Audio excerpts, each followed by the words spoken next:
On a fait beaucoup de progrès, les progrès sont indubitables pour traiter le cancer, et malgré tout, on n'est pas bon dans le dépistage. Donc c'est là qu'il faut qu'on mette le paquet, franchement.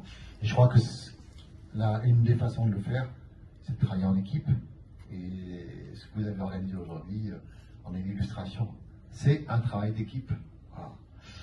Et je crois que on devrait y arriver, parce qu'on y met quand même beaucoup d'énergie, et je vous en remercie.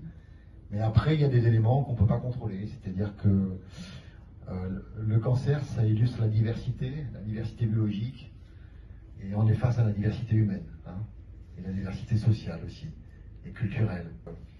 Et malgré tout, même avec tous les progrès que l'on fait, avec tous les outils de communication que nous avons, on a encore cette problématique de communication, d'éducation.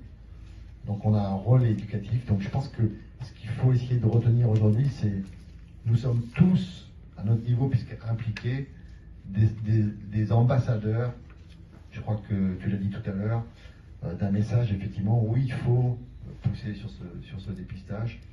Aujourd'hui, on traite cette maladie de façon essentiellement ambulatoire, mais concrètement, à l'Institut Bergonié, plus de la moitié des patients palliatifs sont les patients atteints de cancer digestif, au sens large. Voilà.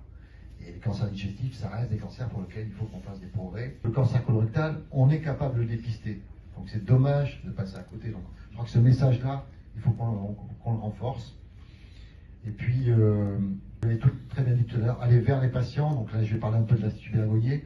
On a, avec la Ligue et avec un certain nombre de partenaires, essayé d'améliorer cette communication pour aller vers les patients, parce qu'on a indubitablement un rôle aussi pour améliorer l'égalité d'accès aux soins et l'égalité d'accès à l'information et au dépistage. Donc on a le Péagobus qui se promène dans la région et qui essaie de prêcher la bonne parole. Prêcher la bonne parole, c'est effectivement se dépister et faire comprendre que finalement, pour tous les individus, on reste des individus fragiles. C'est effectivement dans notre région et au sud de la France, hein, parce que c'est pas que les taux de dépistage sont bien moindres qu'au nord de la France et au nord de l'Europe. Donc je crois qu'on a un gros travail d'équipe à faire.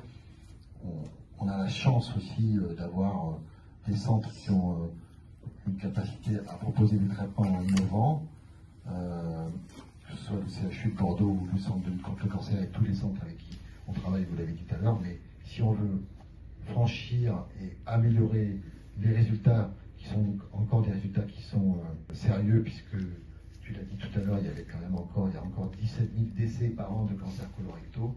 Je crois qu'il faut qu'on poursuive cette action et insister très fortement sur